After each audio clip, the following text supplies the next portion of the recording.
नमस्कार, मैं हूं योगेश राणा और आइए बात करते हैं मिशन उत्तराखंड 2022 पर। देहरादून में मौसम बहुत सर्द है, लेकिन राजनीति की गर्मी बहुत ज्यादा बढ़ गई है। भाजपा ने सीधा सीधा संकेत दे दिया है कि 10 से 12 विधायकों के टिकट कट रहे हैं। इन संकेतों के बाद अब 3 जिज्ञासा है। नंबर 1, किन किन विधायकों के टिकट कटने के संकेत है। नंबर 2, 9 विधायक एकजुट होकर रात के अंधेरे में त्रिवेंद्र सिंह रावत के घर पर क्यों पहुंच गए। और नंबर 3, सर्वे के अलावा और क्या क्या कारण हैं जिनको आधार बनाकर इन विधायकों के टिकट काटे जा रहे हैं। इन तीनों जिज्ञासाओं पर बात करेंगे, लेकिन सबसे पहले उन विधायकों के नाम जान लेते हैं जो रात में एकजुट होकर टिकट बचाने के लिए घर घर दौड़ रहे हैं। ये विधायक रात में त्रिवेंद्र सिंह रावत के घर पर पहुंच गए। इसके साथ ही विजय बहुगुणा और निशंक के घर पर भी दस्तक दी गई। दरअसल टिकट कटने वाले संभावित विधायकों ने एक प्रतिनिधिमंडल तैयार कर बड़े नेताओं से बात की है।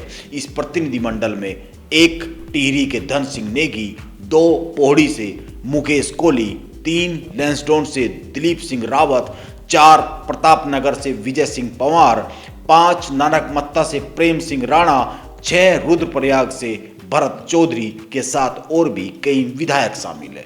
और ये विधायक ही त्रिवेंद्र सिंह रावत के घर पर जाकर त्रिवेंद्र सिंह रावत से मिले हैं। अब इनकी बात मानी जाएगी कि नहीं मानी जाएगी ये तो पता नहीं, लेकिन उन कारण और आधार की बात करते हैं जिनको बेस बनाकर विधायकों के टिकट पर कैंची चल रही है। हाल ही में भाजपा ने प्रदेश की 70 की 70 विधानसभा सीटों पर रायशुमारी कराई है। इस रायशुमारी में आए चौंकाने वाले नतीजों की बात करें तो नंबर 1, टिकट की दावेदारी करने वाले सभी नेताओं के लिए हर विधानसभा सीट पर पार्टी ने वोटिंग कराई है। नंबर 2, विधानसभावार सभी दावेदारों के लिए भाजपा से जुड़े संगठनों के सदस्य और पदाधिकारियों ने वोटिंग की है।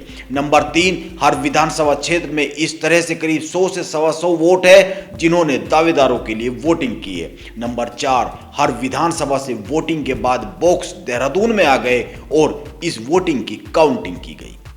अब भाजपा ने यह जो अंदरूनी वोटिंग की है, इसमें बड़े चौंकाने वाले परिणाम आए हैं। जैसा कि मैंने कहा है, इस वोट की गणना के लिए 14 टीमें बनाई गई, जिनके परिणाम बता रहे हैं कि 10 से 12 विधायक ऐसे हैं जिनको उनकी सीट पर अन्य दावेदारों की तुलना में बहुत ही कम वोट मिले हैं। अब भाजपा को हर सीट पर 3 दावेदारों का पैनल तैयार करना है। इसके लिए 15 जनवरी को दिन भर बैठक हुई है। हर सीट पर 3 दावेदारों का पैनल बनाने के लिए भाजपा के अब तक के सारे सर्वे और ये जो हाल ही में रायशुमारी हुई है, इसको आधार बनाया गया है। हर विधानसभा से 3 नाम केंद्रीय पार्लियामेंट बोर्ड को भेजे जाने हैं। इसीलिए सर्वे और रायशुमारी में कमजोर साबित हो रहे विधायकों की यह दौड़ इसी पैनल में खुद को शामिल कराने के लिए।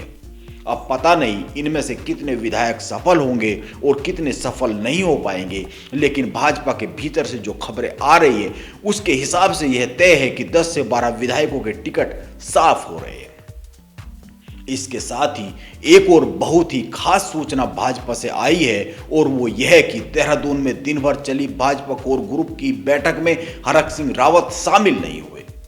जबकि वो देहरादून में ही मौजूद थे, फिर क्यों शामिल नहीं हुए। इस दौरान बैठक में उत्तराखंड के चुनाव प्रभारी प्रहलाद जोशी, मुख्यमंत्री पुष्कर सिंह धामी, प्रदेश अध्यक्ष मदन कौशिक, पूर्व मुख्यमंत्री विजय बहुगुणा, रमेश पोखरियाल निशंक, त्रिवेंद्र सिंह रावत, तीरथ सिंह रावत के अलावा राज्य सरकार के मंत्री सुबोध उनियाल, धन सिंह रावत भी मौजूद थे, लेकिन हरक सिंह रावत मौजूद नहीं रहे।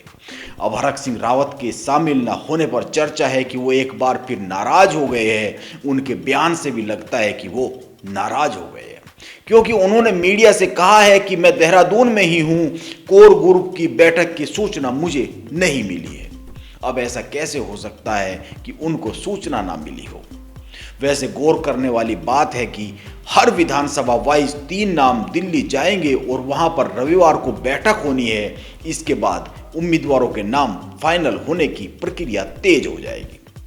अभी तक माना जा रहा है कि 21 जनवरी को उत्तराखंड के लिए भाजपा की पहली सूची जारी कर दी जाएगी। अब देखते हैं रात में बड़े बड़े नेताओं के घरों में दस्तक देने वाले विधायक अपना टिकट बचा पाते हैं या नहीं बचा पाते हैं। नमस्कार, आप बने रहें मेरे साथ।